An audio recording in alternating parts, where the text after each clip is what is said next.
소독 안 하셔도 됩니다. 하지 마세요. 귀찮게 안 하셔도 됩니다. 절개 부위 소독할 때 팁을 하나 드리자면, 우리가 소위 말하는 빨간 약은요, 그래서 저는 뭘 강조하냐? 일단 만지지 말자.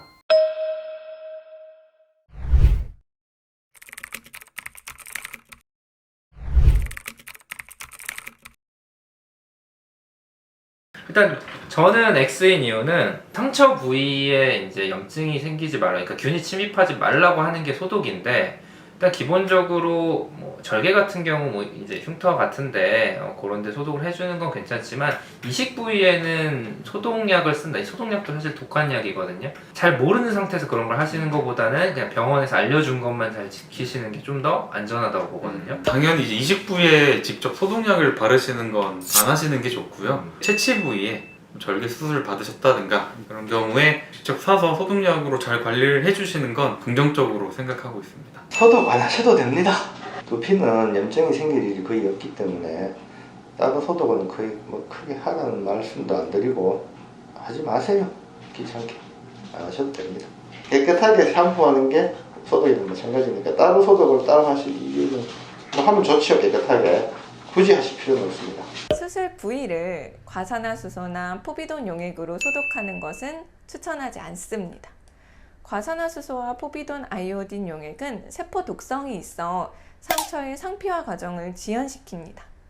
또한 과산화수소는 살균 소독 능력이 다른 소독제에 비해 떨어지며 포비돈의 경우 건조 시에 가려움을 유발하는 경우가 많아 환자들이 무심코 환부를 긁을 수 있으며 불편함을 초래합니다. 환부를 소독하고자 한다면 클로르헥시딘 2% 용액이 적당하며 클로르헥시딘에 알레르기가 있어 다른 성분으로 소독을 원한다면 세포 독성이 없는 포비돈 아이오딘인 아이오도족 연고를 사용하시는 것이 좋습니다.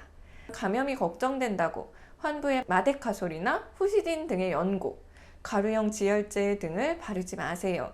제가 아까 말씀드린 적절한 소독제로 드레싱해 주시길 당부 부탁드립니다. 절개 부위 소독할 때 팁을 하나 드리자면, 우리가 소위 말하는 빨간 약은요, 빨간 약이 충분히 어느 정도 적셔진 상태에서 얘네가 말라야 주변에 있는 피부 흉재균이 안으로 침투하지 못하게끔 하는 역할을 하는 게 빨간 약이거든요. 그래서 원칙상은 수술 후 48시간 이후에는 채취 부위 소독이 크게 의미가 없습니다. 사진을 봤는데 어떤 용기에다가 솜이랑 빨간 약을 부은 다음에 이걸 보관을 하시고 필요할 때 쓰신다고 하셨는데, 저는 개인적으로는 반대입니다. 왜냐하면 소독 용기에서 일반 그릇으로 옮겨질 때 소독약이 오염됐다고 표현하거든요. 컨타미네이션 됐다고 하는데, 이미 오염된 소독약이기 때문에 얘네들은 이미 효과가 없습니다.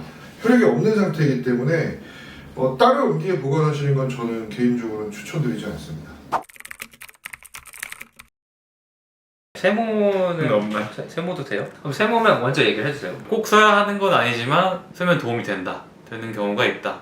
아, 그러니까 쓰지 마라라는 아니다. 네, 아닙니다. 맞아요. 저도 쓰면 도움이 된다는데 안 하는 것보다는 좋은 게 많다는 네. 거죠. 이게 생착 스프레이지만 이게 생착률을 높여주는 건 아니에요. 네. 그러니까 문제가 생기는 거, 딱지가 심하게 뭉친다든지 아니면 막 이렇게 균들이 번식하기 쉬운 환경이 되는지 이런 부분을 좀 예방해 주는 거기 때문에 어쨌거나 상처도 깨끗해지고 염증 생길 확률도 줄이면 좋은 거니까 안 쓰는 것보다 쓰는 게 좋겠지. 이런 식으로 O를 골랐습니다. 생착 스프레이 큰 도움 안 될 겁니다. 식염수 이런 거 한다고 자꾸 손대지 마세요. 이거 하지 마세요. 아무것도. 모발이식 할 때 저는 항상 얘기하는 게 이식 후의 관리도 굉장히 중요하잖아요. 근데 이식 후의 관리는 주로 물리적으로 어떻게 하면 손상을 덜 시킬 수 있을지에 주목하면 돼요. 특히 딱지를 어떻게 하면 적게 생기게 만들 수 있느냐 굉장히 중요해요. 딱지가 많이 생기면 그리고 생착률이 좀 떨어질 수 있다고 여길 수 있기 때문에 적절하게 빨리 떨어질 수 있게 하는 건 중요하거든요. 하지만 억지로 떼면 안 돼요. 물로 적절히 잘 불려서 떨기게 만들려고 했습니다. 그래서 저는 뭘 강조하냐? 일단 만지지 말자. 이마 붓기는 냉찜질보다는 온찜질이 좋아요. 냉찜질 하지 말고 냉찜질 하는 경우 붓기가 더 오래 가는 경우가 많고, 붓기는 온찜질 하셔서 한 최고로 부으면 한 3일째 가장 많이 부으니 3일까지 온찜질 열심히 잘 하시면 이마 붓는 거는 불편한 게 없이 살 수 있을 겁니다. 뭐 찜질이라고 해서 또 뭐 하루 종일 할 수는 없는 거고 더 많이 할 수도 좋겠지만 한 4번, 5번 눈하고 이마를 한 5분, 4분 그 정도만 하시면 됩니다. 그러면 충분히 붓기는 방지할 수 있습니다. 이거는 같아요. 네. 뭐 당연한 거긴 한데 뭐 붓기를 가라앉히는데 뭐 이게 그렇다고 급격하게 바뀌진 않겠지만 뭐 열감이라든지 간지러움이라든지 이런 것들을 가라앉히는 조금 뭐 일시적인 도움은 되니까 정 불편하신 분들은 이렇게 하는 것도 방법인데 가끔 이제 이거를 잘못하셔가지고 얼음을 그냥 대는 분들인데 그건 안 좋아요. 네, 적당한 온도, 그냥 시원한 정도라고 생각하시면 될 것 같아요. 특별한 관리 없습니다.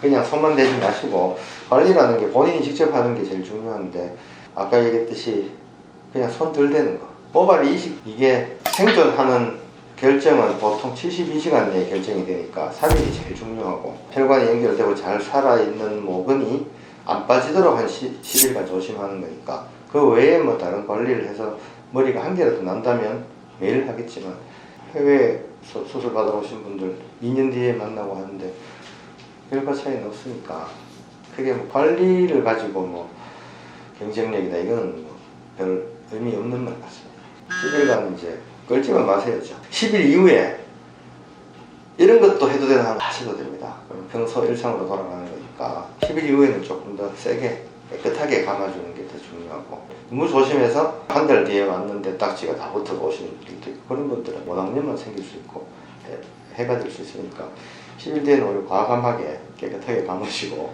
하고 싶은 거 다 하시면 됩니다. 그것도 뭐 수술하고 뒤에 실밥 제거할 때까지 숨만 피하는 정도. 나머지는 크게 뭐 조심할 거 없습니다.